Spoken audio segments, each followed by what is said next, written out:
Hello and welcome to another edition of Critical Q&A, the show where I answer your questions based on what you've left for me in the comments section of my Q&A videos or have sent to me by email at askchrisshelton@gmail.com. All right, so every day this last week, I have been posting new clips of, or getting the clips out that I initially posted on my Critical Clips channel. So if you haven't subscribed to that or checked that out, I would encourage you to do so. You can find the link on my YouTube channel homepage and in the description section of this video, and or you can just look it up on Critical Clips. That's what the channel is called. And there are about 10 videos that have been posted there initially. I've actually got more uploaded in preparation for coming up every single day. A new one will be going up. So I actually surveyed on my Facebook page and on my Twitter account to see what did guys, do you want it every day or every other day or less frequently? And it was, oh no, every day. So I was like, okay, it's not that difficult for me to do that. And I anticipate there's going to be so much content on that Critical Clips channel that you guys are going to want to see that it wasn't going to really be that much extra work or added trouble for me to do it, because I want to get this information out to you guys, and I want you guys to have the answers to the questions that you want. So since I've already answered so many of them, this seemed to be the best way to go about doing it. And so far it seems to be going pretty well. Have just over 300 subscribers as I'm standing here recording this right now. And, YouTube is a marathon, not a race. I'm not looking for some, spike on the subscribers. I just want people to, get introduced to the content and get in there and get their answers. Also, I wanted to give a shout out to specific folks who have signed up with me on Patreon recently or have upped their Patreon support, because these are the folks who are actually keeping this channel going.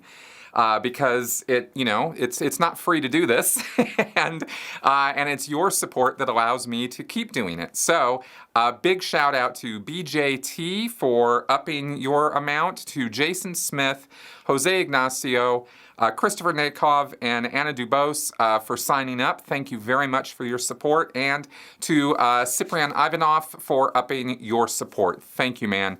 Really appreciate everything you guys are doing to help me out here. So now, if you didn't see my podcast this week, this was an amazing week, the last week and a half or so in Scientology world. There's just been, it was just one, boom, boom, boom after another. Hammer drop after another. So I did a whole podcast on it and talked about the situation with the free winds and the measles and other things that have come up. Tony Ortega's reporting has been really, really great on this stuff. And so I basically talked about a lot of that stuff and gave some of my perspective on it. So you might want to check that podcast out.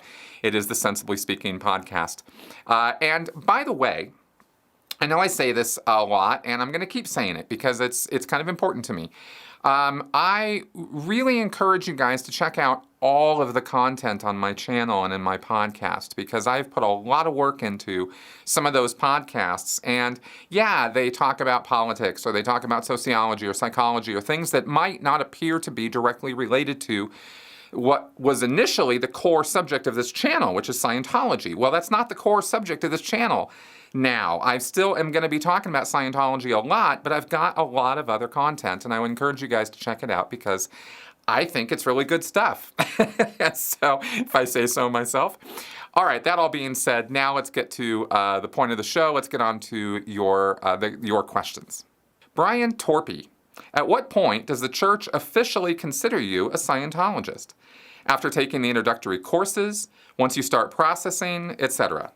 It's a great question, Brian, because statistically speaking, Scientology has counted almost anybody who's ever bought anything from them or even wandered into their shop as a Scientologist. And they've counted, this is how they get away with talking about how Scientologist has millions of members. Well, it doesn't have millions of members. Scientology has never had millions of members. And at most, according to the size of the central files at Clearwater and in Los Angeles, about 750,000 names. I mean, that's really, they don't even have 1 million names in their central files. And the central files is a setup where they have a folder made with your name and address on it, and all the correspondence and information about you goes in those folders. So that's not your pre-clear folder. That's not the confidential folder where they're keeping all the notes from the worksheets from the sessions. That's a pre-clear folder. The central files folder is where they keep all the paying customers, basically, anybody who's ever bought anything. And the number of names in the central files should be a pretty good indication of how many Scientologists there have ever been anywhere, or at least book buyers and service buyers. Because you can just wander in off the street, buy a Dianetics book, and you'll have a central files folder. I mean, it's that quick. But you're not a Scientologist after buying a Dianetics book. But that's what they count, right? Anybody who's bought a book or a service. All right, so the Clearwater, the Flag Service Org's central files is, not 1 million people. I don't know the exact number, but I do know that in Big Blue, the number was around 650 to 750,000 names. I wanted to get all that out of the way to kind of clarify this business about millions of Scientologists, because this gets floated around and we all know it's complete crap. But why? How do they even think to get away with that? Well, they get away with it because in their minds, if you've bought a book or you have reached for Scientology in some way, then you are a proto-Scientologist, right? And you need to then get onto the bridge to total freedom, the level, the services that are offered that go all the way up to the highest confidential levels. The lowest levels of the bridge are the introductory services. So if you come in and do a communications class, or how to raise your children better class, or how to improve your marriage class, these are $40, $50 courses. And you go in and do one of those, and they're going to have a central files folder for you, and they're going to start thinking that you are like this beginning proto, like I said, sort of hatched Scientologist. The point I remember, and what I would think of when I was a Scientologist and a staff member, as to whether a person had arrived or not, had really made it as a Scientologist and would now be somebody, I would say, yeah, he's a Scientologist. A couple things. First thing is that you have done some actual services. Coming in and buying books, if some guy walked in off the street and said, I read Dianetics and I thought it was amazing, and, tell me about this Scientology stuff. I think I want to be a Scientologist. Well, they'd be very, very excited about somebody coming in and saying that. But they wouldn't necessarily think, oh, this guy's, hardcore. This guy's a Scientologist, right? It's like, right? Like, just show me the money a little bit on this, right? Because it's just some guy walking in off the street. He could be, selling him a short story or a short story. That's funny. I'm using Scientology terminology, but, whatever. He's lying to them. So you have to do some services of some kind, even like one of those introductory services, like the basic courses.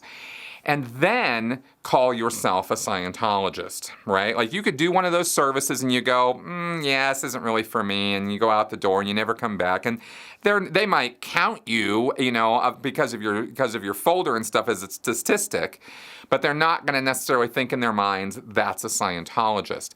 But if you were to do that service and then say, this was amazing, I can't believe how great this is, what else do you guys have? I'm a Scientologist now, right? Because the very loose definition of Scientologist that's used in the church is somebody who wants to use Scientology, or somebody who uses Scientology to improve conditions in life, or somebody who, is reaching for Scientology services, has agreed that L. Ron Hubbard is the bee's knees, and wants more. Wants to do more, right? They would consider such a person a Scientologist. So that's kind of the dividing line in my experience. I am positive that other Scientologists or former Scientologists would give you different answers from their own experience and background and stuff, but that was how I kind of figured it. Bill, son of Tom. Chris, do you have any plans on studying to become a clinical psychologist? I believe that the best way for you to get back at the Church of Scientology is for you to become a licensed clinical psychologist. Okay, well, about a year and a half, 2 years ago, I was talking about getting back into, or going to, not getting back to because I was never really there, I went to college for about 3 weeks, and then I got recruited for staff. And it was community college. It wasn't like major university, right? So I have this little tiny hair's width of college experience, right? Otherwise, I'm just a high school graduate. I gave very, very serious thought and did some planning towards the idea of going to university and getting a 4-year degree and maybe becoming a clinical psychologist or becoming a therapist or something like that. I was also banging around with the idea of maybe going for a sociology degree or social psychology degree. I wasn't really I hadn't really totally nailed it down. There was also a program in England that offers a master's right off that I'd love to do. But all of these plans were sort of put on hold because, I'm not going to go off and get a bunch of student loans and be in debt for the rest of my life. I'm going to be turning 50 years old this year. And I'm not in a position to do that. I'm just not, right? I don't want to get into all the personal situations and all that. I'm just not in that position. So that kind of got shelved, and what I've been doing is concentrating on self-learning.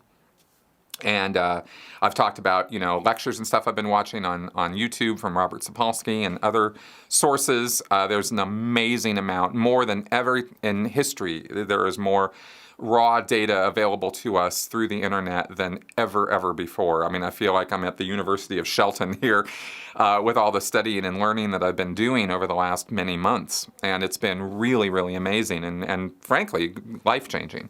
It's been very therapeutic in some ways too, because of the nature of what I'm studying and the nature of what I'm dealing with the old Scientology stuff, which is, so much of it has kind of just been flushed out now, and I don't really think that way anymore.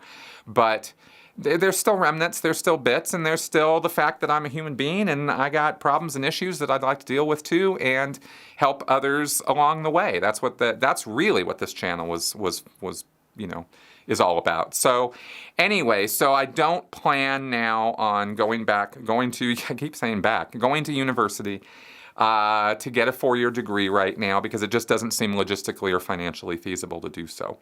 And that's kind of where I'm at. However, as far as your point goes of becoming a licensed clinical psychologist being a way to get back at Scientology, I'm not really that interested in getting back at Scientology so much as I am in moving on with my life and trying to help folks out along the way, like I said, through this channel. But I do think that, the things that I talk about here on this channel especially in the podcasts I've been doing lately with the neurology and psychology and sociology and these various fields that I've been really doing deep dives into and talking about, I think that gets back at Scientology quite well, because I have been embracing ideas and concepts and learning that I never, ever would have considered doing when I was a Scientologist. All the stuff I'm studying now, I thought, without inspection, without ever even seeing it or knowing anything about it, when I was in Scientology, I thought all of it, I just dismissed it all out of hand. It was all junk. It's all junk science. There's nothing valuable in psychology. There's nothing valuable in sociology. They don't have any answers. They haven't figured anything out. And while I will definitely say that these guys have a long way to go to figure stuff out. I mean, this is a constant process of discovery. They are way ahead of where I imagined they were, and they know way more about stuff than Scientology ever, or L. Ron Hubbard ever gave them credit for. Lots more. So I've been nothing but pleasantly surprised by the breadth and width of knowledge that's available to us out there. Anyway, I don't want to go on and on with this, but I just thought I would give you that whole commentary there to give you a full answer. So thanks for asking. DA. There's a YouTube channel called Scientology Parent. It's a guy who has been in Scientology since he was 7 years old. He's now in his early 40s and said he recently achieved the state of clear. How on earth could it take a dedicated Scientologist 35 years to become clear? I understand that staff members usually don't get much auditing, but he was only a staff member for 10 of those years. Well, okay, there's a couple of things that get in the way of getting up to clear an OT, and the first one, of course, is money. It costs, and it costs a lot. And just when you think you're there, they pull the rug out from under you, they move the goalposts, and you have to pay even more and even more and even more. There's a lot of bait and switch that goes on in Scientology. So financially, it is difficult. And if you're not, if you're like lower middle class or below, or even middle class and below, which these days is, the disparity is becoming greater and greater between the classes. But anyway, if you're in that income bracket, you're going to have a real hard time doing Scientology. You're constantly going to be in credit card debt, or you're going to be taking out mortgages and loans in order to fund your services. They are, a 12 and a half hour block of auditing in Scientology will cost you at a regular city level church somewhere on the order of $4,000, $5,000. I don't know the current prices right now. It used to, back in the 80s, it was $3,200 for an intensive, $4,000 full price. Well, that was in the 80s and 90s. I don't know where they're at now, so I'm kind of guesstimating up to $4,000 or $5,000. It could be more. That's just for 12 and a half hour block of auditing. It's called an intensive. It will take you 10 to 12 to 15 to 20 intensives of auditing to go from an objectives completion all the way through to clear, if everything is running smooth. If it's not running smooth, it's going to take you more. And that's after you've done the purification rundown and done the objective processing. If you want to get the objective processing delivered to you professionally, that's going to be about 3 or 4 intensives worth of auditing. On a co-audit basis, it drags out even longer. It takes, it's cheaper though, but it drags out. It's longer. So anyway, so that alone is, thousands and thousands. What is it? I said 10 to 20 intensives. It depends on the person completely. But, okay, so that's $50,000, $50,000 to $100,000 just to get to clear. Then you have the OT levels after that. So how many people have that much liquid income just sitting around just waiting to spend it on Scientology, right? So not everybody who gets involved in Scientology is able to make that happen. And also as staff, now you mentioned this guy, I didn't look this channel up, I don't know who this person is, but you said he was on staff for 10 years. Well, I became clear as a staff member, but that was only because I was in the right place at the right time, where there was a staff member who was doing his auditing training and his internship, and he needed somebody to audit. And I was there to audit, and we were there, working during the day, so he started taking me in session. Had that one guy not been there to do that, I would not have gotten any auditing as a Scientology staff member. So it was really just kind of, fortuitous or fortunate or whatever. I always have to look back on this, and I'm talking in the terms of the values of the moment then, not now. Like, I don't look at it now as a valuable thing, but at the time I did. Anyway, so that was how I went clear as a staff member, but I was the exception, not the rule. A ton of people I knew who were staff members with me, Sea Org members as well later, they hardly made any bridge progress. In 17 years as a Sea Org member, I didn't move one step on the bridge. 17 years. And the Sea Org is 24/7. Like, I was immersed in the Scientology world. How was it that I didn't go clear or didn't go on to the OT levels? Well, because you need an auditor. And all the auditors in most of the organizations, especially at the Sea Org level, are dedicated to auditing the public, the paying public, right? So most staff members are not getting up the bridge. Most Sea Org members do not get up the bridge. I can't tell you how many old-time Scientologists I knew who were in the Sea Org who just died, and didn't get anywhere. But they dedicated their whole life to it. They were involved in the Sea Org for 20, 30 years.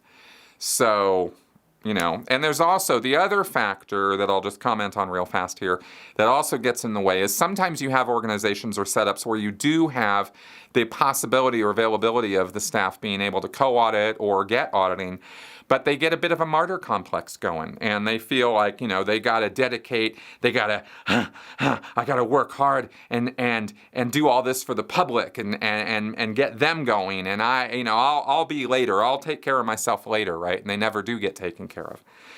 that was, the final straw for me, actually, was realizing, I've said a lot of things along the way that sort of triggered my questioning and triggered my, sort of wondering about whether I was involved in something good. But the final straw for me was the day I realized that nobody was ever going to care about me getting up the bridge in the Sea Org. After 17 years, it was obvious. I mean, the empirical evidence was right in front of my eyes, right? How many more years do I need to go? So I finally went, if I'm ever going to get up this bridge, I got to leave the Sea Org and I got to go get a job and pay for it. And that was what I planned on doing until the end of 2013, when things went, south really fast. So anyway, that's the answer to that question. I hope that gives you some good information. Scientology 411. What do you think the chances of the training films being leaked into the wild anytime soon are? Do you know if they were being converted to DVD or were they still doing the films? I hated that damned ProTRs film from having to watch it so much, but it'd be kind of trippy to see it now. Oh my God, I would give a lot to get those training films out into the public domain, because none of them have leaked. And there was the orientation film did, but that's not really the kind of film you're talking about is a training film. Let me clarify this for everybody. In the late 70s, L. Ron Hubbard got the idea that this is an audiovisual world, which it clearly is.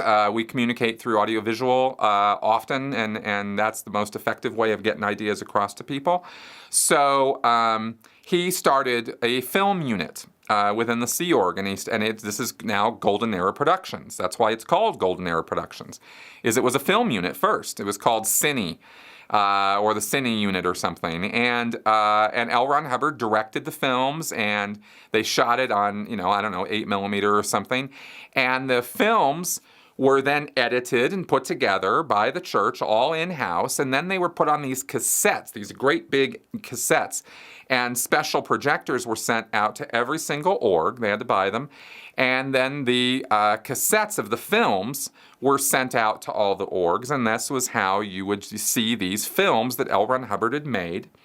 And the films were made in order to demonstrate TRs, or different principles of communication and training routines and training. And the e-meter, showing how the e-meter works, showing e-meter reads, showing different things about the meter. So there were TR films and there were e-meter films. And these covered, there was a film about the cycle of communication. And there was a film literally called How the E-meter Works. And then there was another one called E-meter Reads, which described all the different things the needle does on the e-meter. So these films were made, and then they have been remade, and then they've been remade again. There's been 3 or 4 generations of most of these films. Some of the reasons why they had to remake some of the films is because one of the reasons is because there were SPs in the films, right? The films had gotten made, and then time moved on, and some of the people in the films got declared. They got kicked out of the church, or they blew, or they left, or whatever, and then it was like, oh, we can't keep showing that film. So they remade it. This happened a lot, which is one of the reasons why Scientology started hiring actors to be in these films rather than using Sea Org members, which is what they were doing initially. There were a couple of films that had Jason Begay in them, for example. One very prominently that he was in. Larry Anderson was in the orientation film. Well, these were celebrities in the Scientology, who were in Scientology, and they left. And so that orientation film, I think, got changed. I don't know for sure on that one, but I know the films that Jason Begay were in have all been removed and canceled and taken out, right? And on the ProTRs film, you'll be interested to hear this, the people who were declared were digitally removed and new actors put in for a couple of the scenes on that. And then I think they did then end up reshooting the whole thing. So anyway, the way the films are distributed now is not on these 8mm cassettes or reel-to-reel films, which is what they had going for a long time. They were using film projectors. Now it is all stored on a computer hard drive, and they are digitally projected in the org. And the hard drives and the computer systems that hold all the films, because they're just MP4 files now, are very tightly secured in the church. So those are not coming out. You literally have to go in, Well, I mean, you'd have to, break the law in order to get these films, and I'm certainly not asking or encouraging anyone to do that. It's not worth it at all. These films are not that great. Believe me, Avengers Endgame was way better than anything Scientology's ever produced. Anyway, but that's where the films are now. So they've got it all worked out, and I believe they even update the films through the network. So they don't have to go and send a guy or send stuff through the postal system or the mail in order to update the films. They just update them through the network. Anyway, so that's how the films work now, and that's for the introductory films as well as all the technical training films. Adria Holub, what are some dreams/goals that you and Melissa have for the future together? What is or are your favorite things for you and Melissa to do together as a couple? Asking about my marriage. It's kind of funny. I took this up because I wanted you guys to know that today is our first year wedding anniversary. As you're watching this right now, today is the day. And so we're having our anniversary weekend this weekend. I'm taking her out to dinner and stuff, and we're going to do that.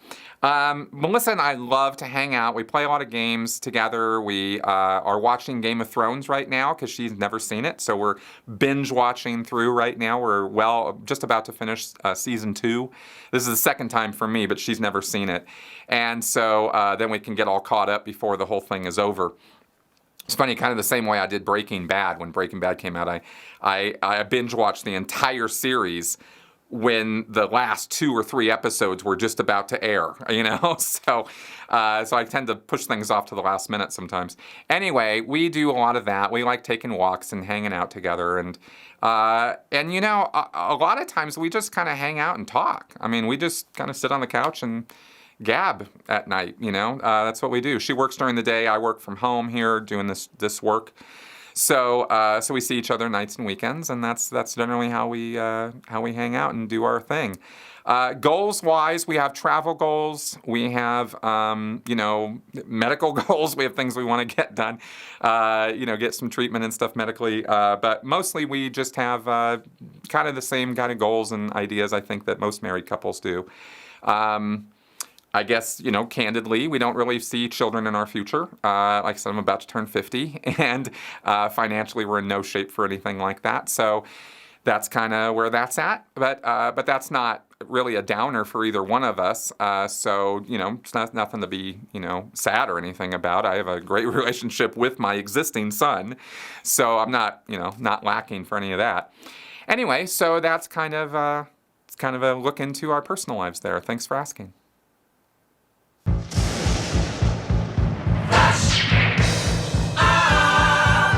It is time for Flash Answers. Nancy Owens. Is there any way for a wog like me to find out how popular an org is? Since the new org opened in Detroit, I'm curious to know if it's at all successful. I ask because the Detroit org is smack dab in the middle of the financial district, which is mostly owned by a local businessman who demands so much from his employees that I highly doubt they have any time for the Church of Scientology. Just curious, keep up the good work.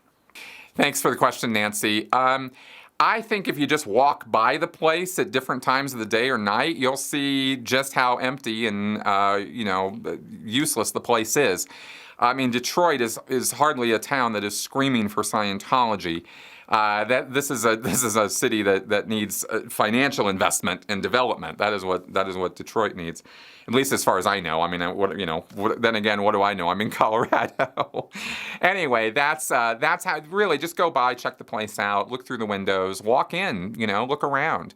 You'll find that we call them ideal morgues for a reason.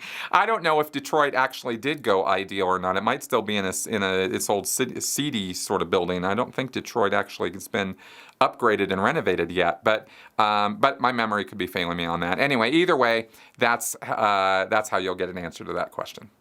Harry Pollock, what is your connection to Queen?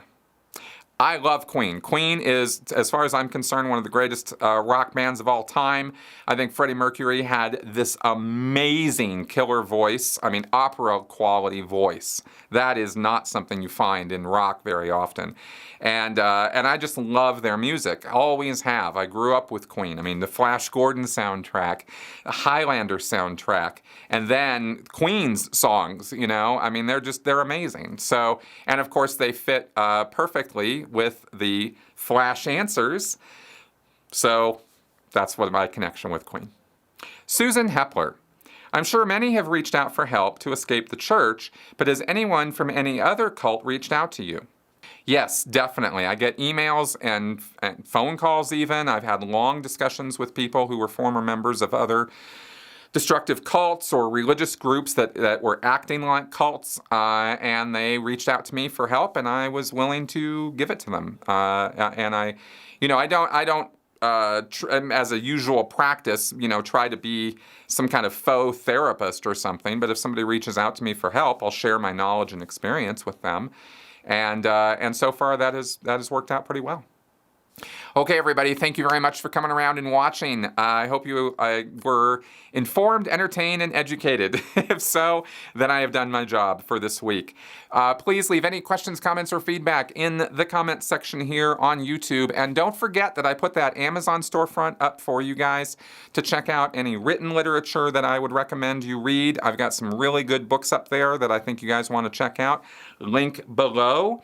And also critical merchandise, always available for you to help support the channel and show off some merch that will promote the channel and promote good critical thinking and Scientology stuff. So check that out. Also, link below. Thanks for coming around, guys, and I will see you next week. Bye-bye.